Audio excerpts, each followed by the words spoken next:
Historic Big Dome, ABS-CBN Sports proudly brings to you round 2 of the fiercest rivalry. It's La Salle versus Ateneo in season 73 of the UAAP.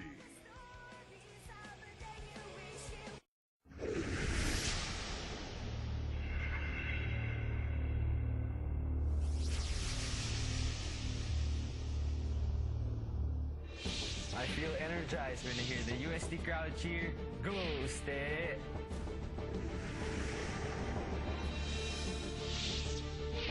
It always brings me great pride to represent my school, UP. Ang sarap na makiramdam, walang tatalo sa samahan. Wala akong takot, sino man ang kalaban.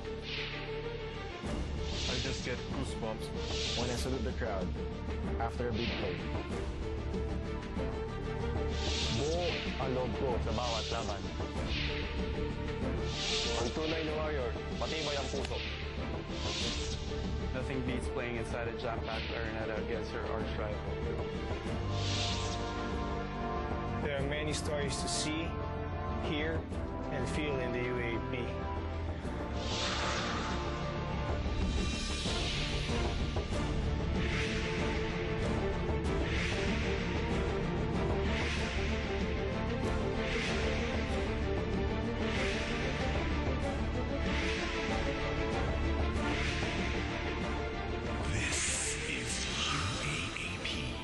Season 73, ABS-CBN Sports.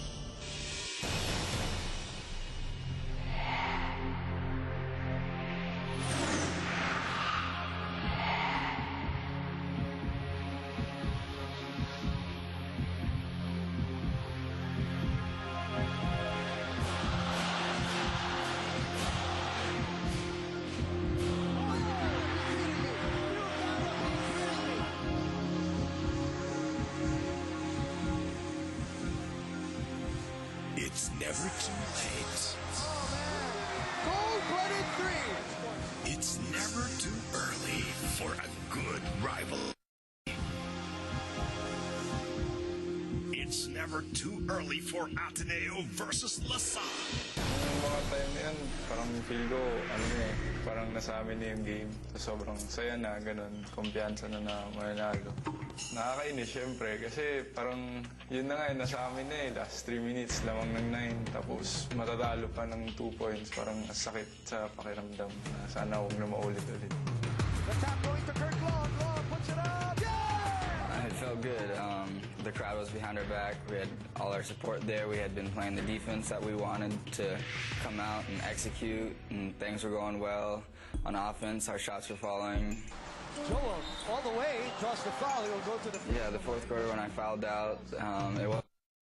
I knew in the last couple of minutes you want to play smart, you want to execute well, and maybe my last foul was a ticky-tack foul, could have been avoided. So I felt like a little bit let my team down on that play, and I just really wanted to be in there the last 2 minutes to, you know, enjoy the end game and just help my team in any way possible, which is sort of hard to do when you're sitting on the bench. And a foul on Ateneo. On Kurt Long.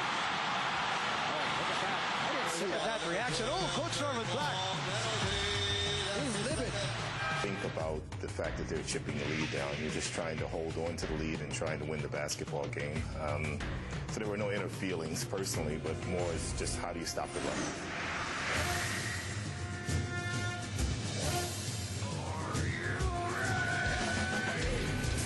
Bad execution, but they save it on the secondary attempt.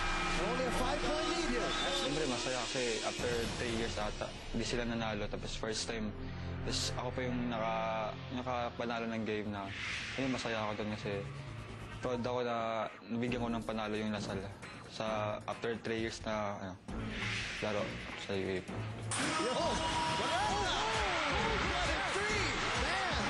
For me, parang nagulat yung team. They made a run, even though na 9-point lead na yung sa fourth quarter. For us, laban pa rin kahit anong mangyari. So, blessed din kami na nabigyan kami ng opportunity na makahabol, tapos hindi namin pinabayaan. One rookie with them. Barata again. Oh, man.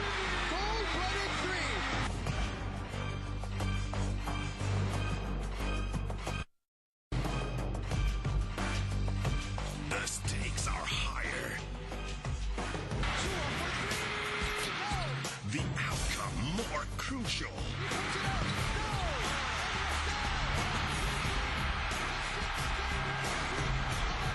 Are you ready for round 2?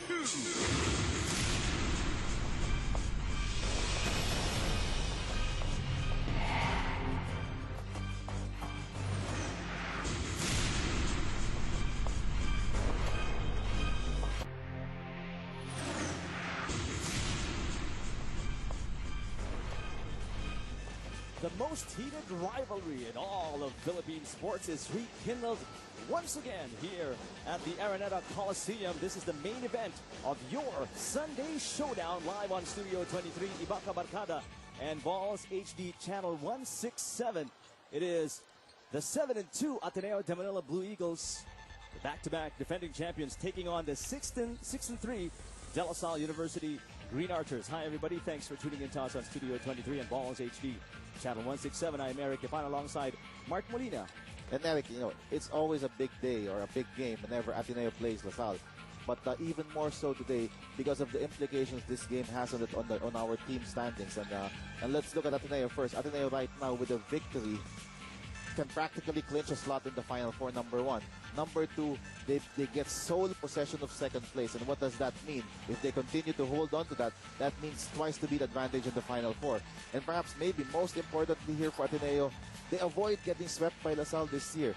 A 0-2 outing against La Salle this year could be considered disastrous for the defending back-to-back champions. Now let's pull back a little bit and you know, check out the history between these two teams. 64 times they've met since 1986, and De La Salle University has won 34 of those games, while Ateneo only 30. And the 34th win of De La Salle came last July 24 when they took down Ateneo. 3:55 remaining in the fourth, 9-point lead for Ateneo, 13-1 run for La Salle, and that changed it all for the Green Archers. But Ateneo has improved a lot since then.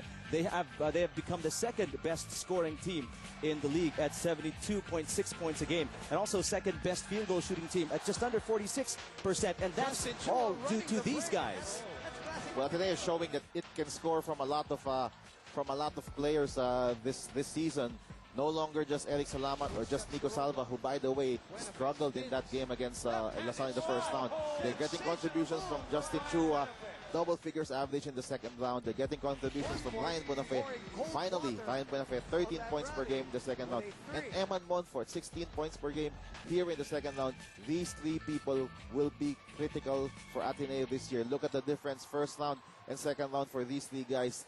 These three provide the necessary support needed by Eric Salamat, needed by Nico Salva, and also Kirk Long. And together, Ateneo, they don't have that big scorer anymore in Raba Aluseni, so they need to spread out that offense for their offense to be more effective. Now, Ateneo coming into this game is 0-1 against De La Salle University in Season 73 of the UAAP. Now, let's bring in Jessica Mendoza to find out how Coach Norman Black has adjusted, prepared for this second meeting. Yeah, Eric, I actually spoke to Coach Norman Black. I asked him, you know, how we can avoid what happened with La Salle last time. And he told me that it's really difficult to compare two games, that each game is played very differently. But there are some things that they can improve on today. And in particular, he wants to see Ateneo break La Salle's press and break it to score. He said that it's extremely important for them to execute their half-court offense, you know, not to let time run out on them and not to deviate from the system at all. So, you know, Coach is really gunning for that solo second spot and the twice-to-beat advantage. And of course, they all want to see a different ending to Ateneo La Salle.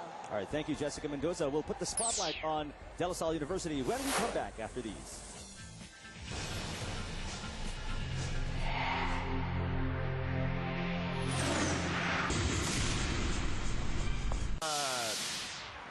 Head coach of the Blue Eagles, Norman Black.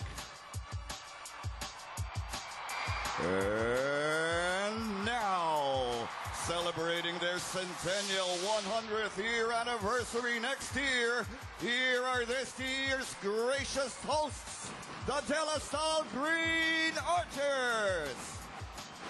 At power forward number 5, Maui Villanueva. Shooting forward number 10, Joshua Webb. Center number 18, Pablo Paredes. Point Surprise starter for the Blue Eagles is Nico Salva, while Long and Salamat are the staples since the beginning of the season for Coach Norman Black, while for Dindo Pumaran's Green Archers, you have the consistent starters, Webb, Villanueva, Atkins, and Tolentino. That's right, usual starting five here for LaSalle.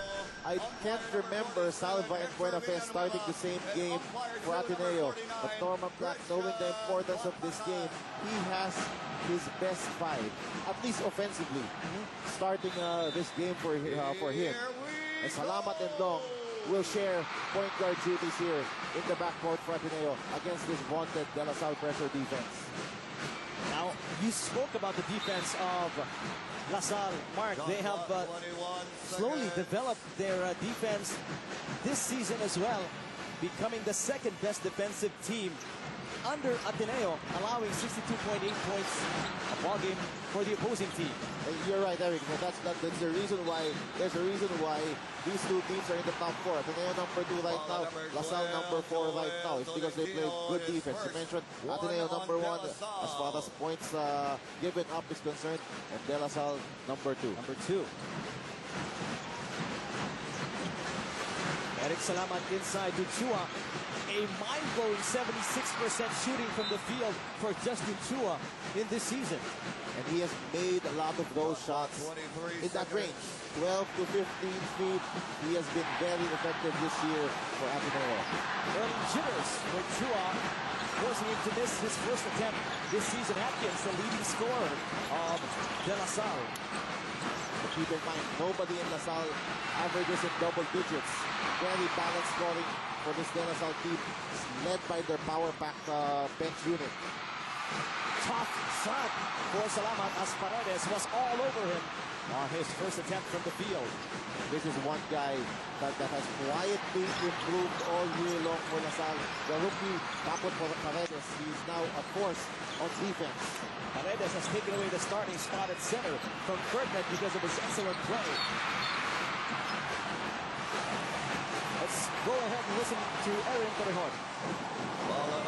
You know what, guys? I felt as if I was experiencing deja vu in the dugout earlier as I saw the same serious faces, and I felt the exact same tension as the last time the boys went up against their rivals. A clear sign that the boys know exactly how important this game is, not just for school pride, but also in the team standings. As Coach Dino constantly reminds the boys that they need to catch up with the teams on top.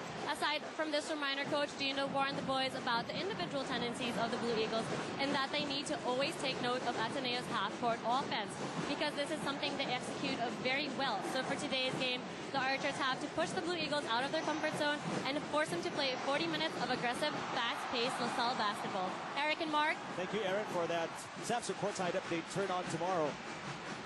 Coach Dindo Pumaran really focused on defending the offense of Ateneo. As you take a look at the foul committed on Chua on our Samson instant replay. Samson turn on tomorrow. That foul was called against Webb.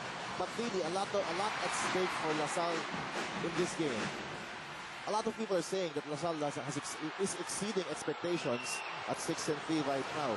But with a win today, coupled with that Adamson loss yesterday, a win today will propel LaSalle to a 3-way tie for second place. They will be at 7-3 together with Ateneo and Adamson. What does that mean? That means they will be in play for a possible twice-to-beat advantage with 4 games left in the season. Now, let's look at the other picture, Mark. What if Ateneo wins today? What are the implications in the team standings? Will it be for the defending champions? Well, they will solidify hold of second place, and LaSalle will fall to 6-4. So for Ateneo, they will formally enter the final for number 1 and number 2, and perhaps more importantly, they will be in solo second place. And for more about Ateneo, let's listen to Jessica Mendoza. Eric, focus is the name of the game for the Blue Eagles today. During the Mass at the dugout earlier, Father and I spoke of the Gospel of Luke and striving to enter the narrow